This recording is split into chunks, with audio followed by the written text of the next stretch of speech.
Many of you who follow my channel know that I make videos about the non-dual nature of reality, or Advaita Vedanta as it's known in Sanskrit. I often focus on key concepts or questions and do my best to bring clarity through the use of words and images.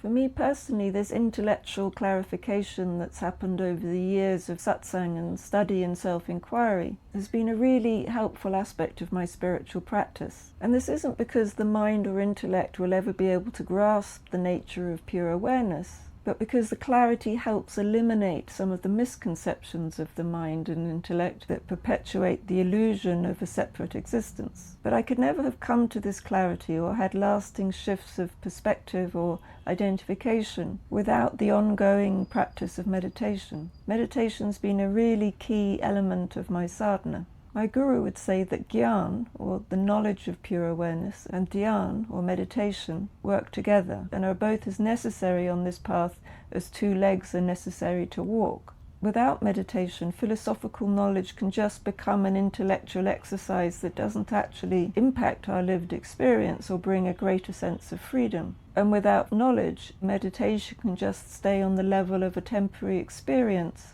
which ends when we open our eyes and doesn't actually shift our perspective on what we are. So each is necessary to support and increase the efficacy of the other. So for those who are new here, I'm Catherine, and on this channel I share the insights that I gained over 15 years of living in an ashram in the Himalayas. And I'm actually here visiting again for a few weeks, so this is where I'm recording this from today. So in this video I want to share 3 key things that have been fundamental to my meditation practice over the years. And I'm going to end with a guided meditation, and if you find that helpful and would like to sign up to be sent the audio file of it, then I'm going to put the link for you to be able to do that in the description box below. So the first, most important point about meditation is do it, and do it regularly, consistently. Because thinking about meditation or talking about meditation isn't going to have any effect. You simply need to sit down and close your eyes. Then the doing part is over. Ideally, you should have a straight back, but you can use whatever support you need to feel at ease. You want to be comfortable enough for your attention not to be constantly brought to your body. And make this a regular practice. The most benefit comes not when you go on a retreat and meditate for hours over a weekend and then don't think about it again for a few months, but when you meditate consistently, when you make it part of your daily routine, day in, day out, week in, week out, year in, year out, even if it's just for 10 or 15 minutes a day. And the reason this consistency is so helpful is because over time you come to see what doesn't change. When you have an ongoing practice over an extended period of time, you have a chance to see that in terms of content, no 2 meditations are exactly the same. Over my years of practice, both in the ashram and in the UK where I normally live now, I've had many peaceful meditations, many agitated meditations. I've had some blown out divine experiences, and I've had many days of watching my mind at its most mundane. But with the help of regular satsang and self-inquiry, over time the pure being, the pure awareness which doesn't change, regardless of what the mind is doing or what state of consciousness you're in, starts to sift itself out from the changing content of the mind and recognize its own nature. And this is the point of meditation. The second thing I want to share today is don't listen to the mind. Whatever we do as human beings, the nature of the mind is such that it will create expectations, opinions, and conclusions about it. It will decide it likes it or doesn't like it. It will decide you're good at it or you're not good at it. It will want to keep checking on your progress, keep commenting on your progress. But just remember that the mind will never understand what happens in meditation. So don't take what it says seriously. Don't believe it. Meditation isn't about anything you do, you think, or you feel. But because the mind can't understand this, it will conclude that meditation must therefore be the opposite of those things. So it decides that meditation must be the absence of thinking, the absence of doing, the absence of feeling. And so it creates a kind of concept of blankness and thinks that's what meditation must be. And maybe it then compares the experience you seem to be having in meditation with this idea of blankness. and concludes that obviously you must not be very good at it or that you're not doing it right. Don't pay any attention to this. Just keep going. Or another thing the ego mind can do is when you have had a nice peaceful meditation and open your eyes again, then it thinks, oh, I'm a very good meditator. But you don't need to engage with that. Just continue with your practice. Other times when you've had periods without any mental activity in your meditation, when the mind reappears, it will completely discount it and say, oh, I must have been asleep. I didn't experience anything. There was just nothingness. Because it can only think in terms of something or nothing. And because the mind secretly believes that it should still be present as a separate entity, experiencing this great sense of blankness in your meditation. So then it discounts the times when it isn't present as being worthless. It's completely wrong. Don't pay any attention to it. Just continue with your practice.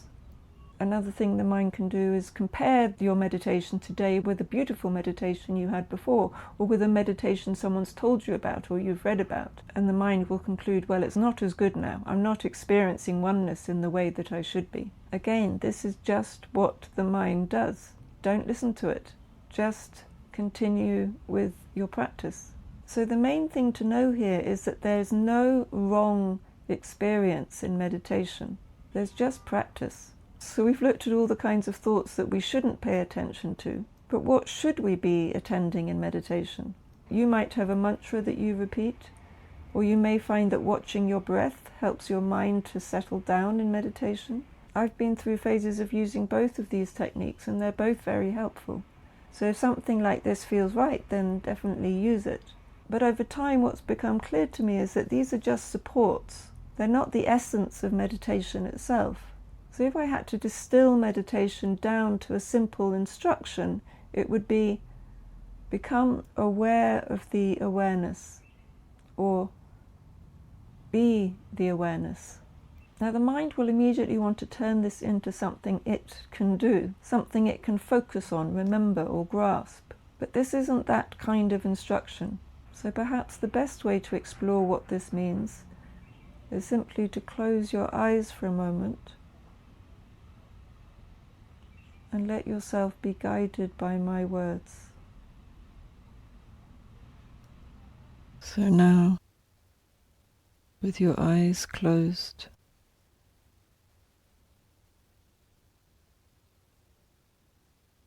just become aware of what's present.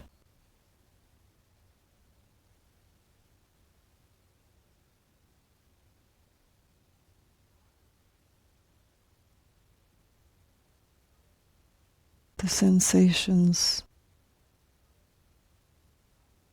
in the body,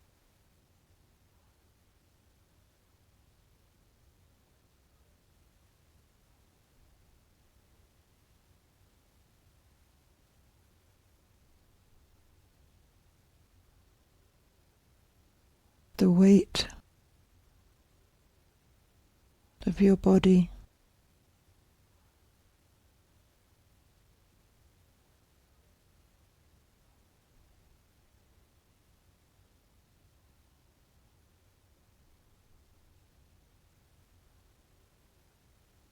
the slight tension of your muscles,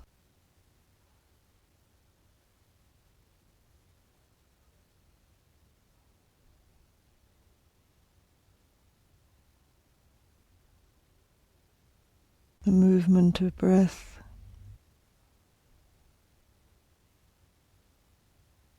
as you inhale and exhale.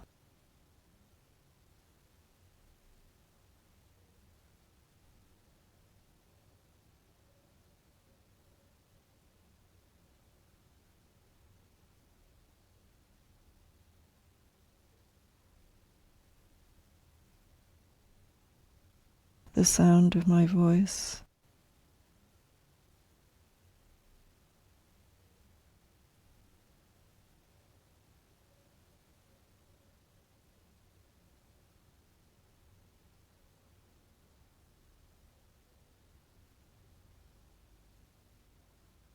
sound of my voice, the other sounds in the background.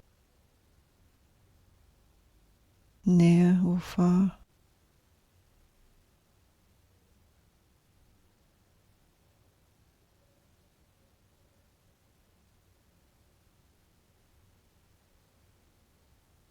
Any thoughts that appear.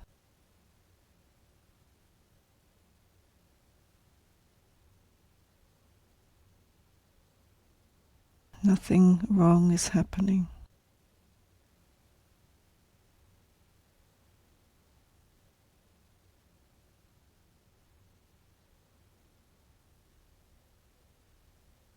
Nothing needs to be changed.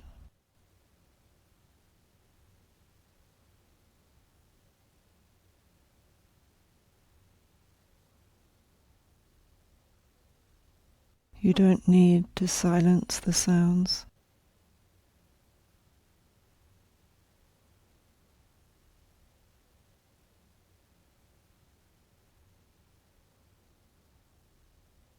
You don't need to stop the thoughts.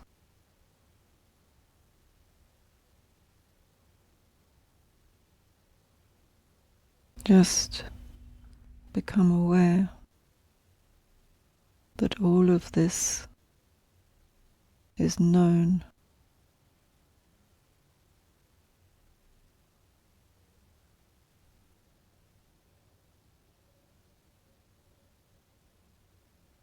The sensations are known.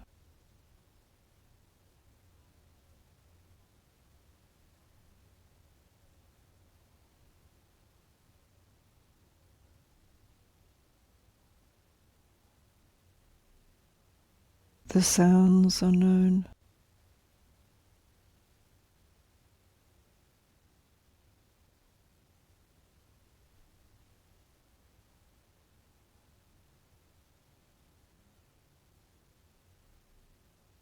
The thoughts are known.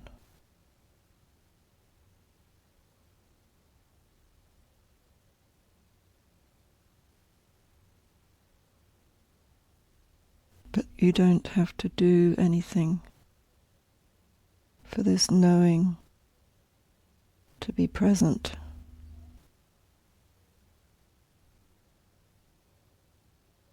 It's already happening by itself, without any doing.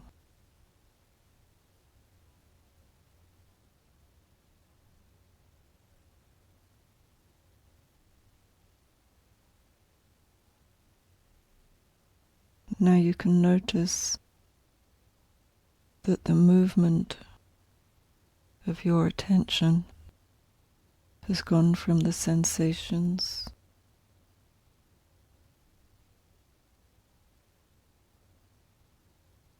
to the sounds,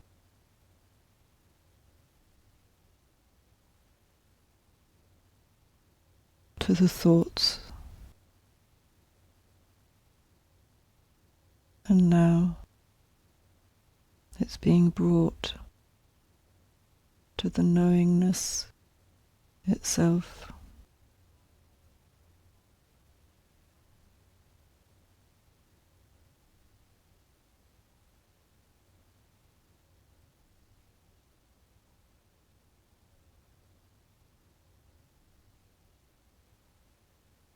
But this pure knowingness isn't an object that can be known in the normal way.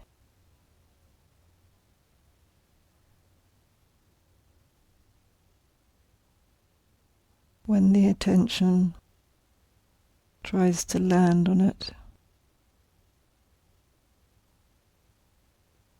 it can't quite find it.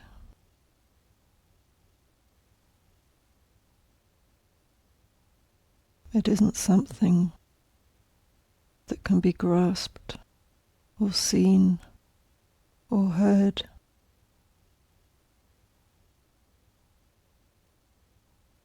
Because it doesn't have any form.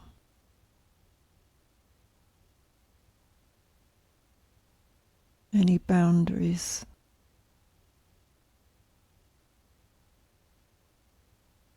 Any particular quality by which it can be recognized.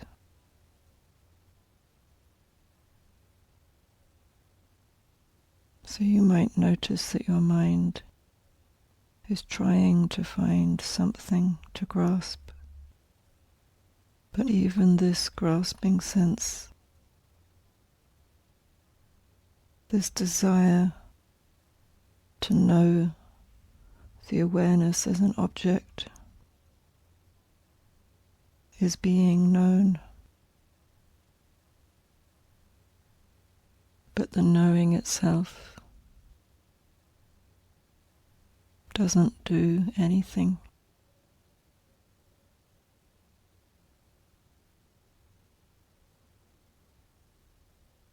It isn't trying to know.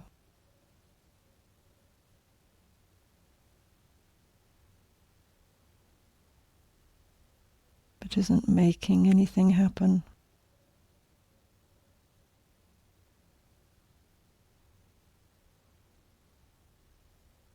It's simply present.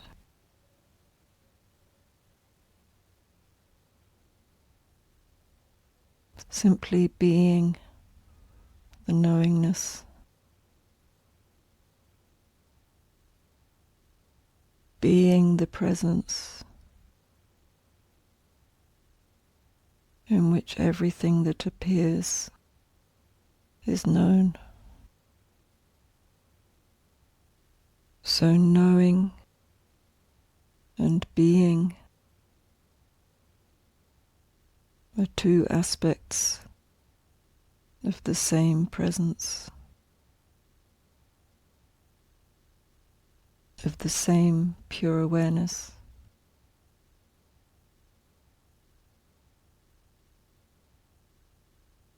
You might notice that there's still a subtle sense of I am knowing, as if this I is separate from what it's knowing. But even this sense of I is being known.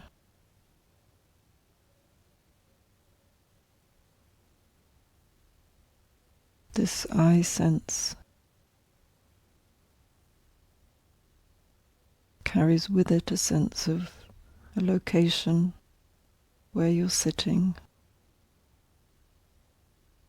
in a place, on a day, at a time.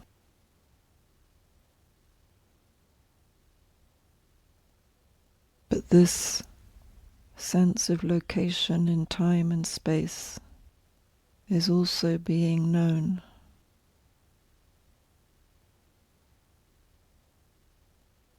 And that which knows it is not bound by this sense of location. It's eternally free, never bound by the time and space which appear within it.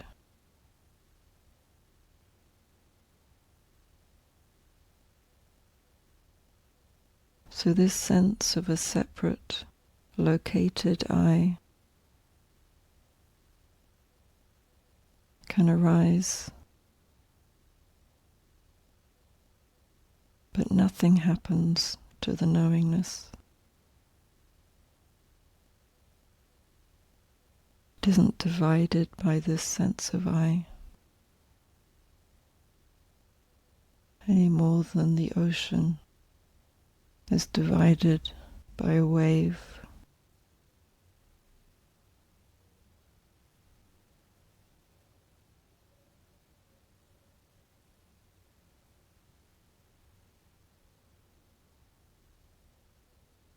This knowingness is your original being.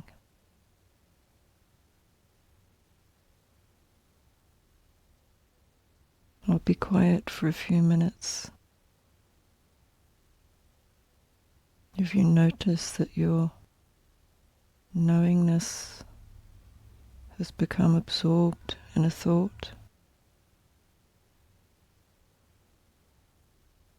Just notice that it hasn't lost anything, it hasn't gained anything. It wasn't caught by the thought. It can't be freed by a thought. It remains always the same. It doesn't need to be held on to. It can't be lost.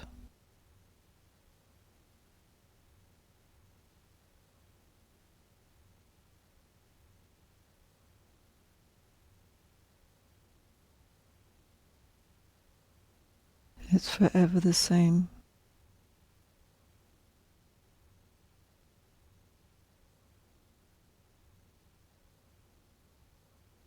Your very own being.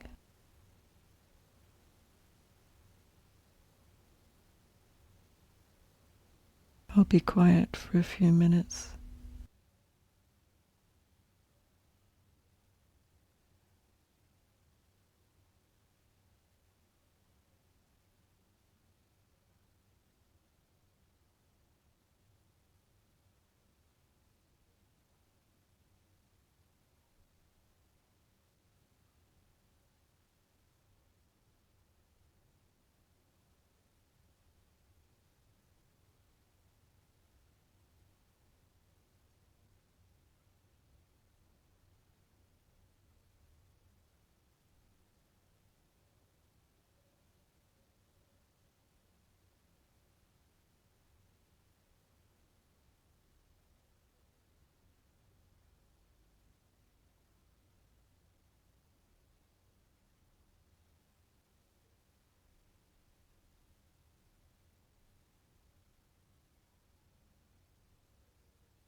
So whenever you're ready, you can open the eyes.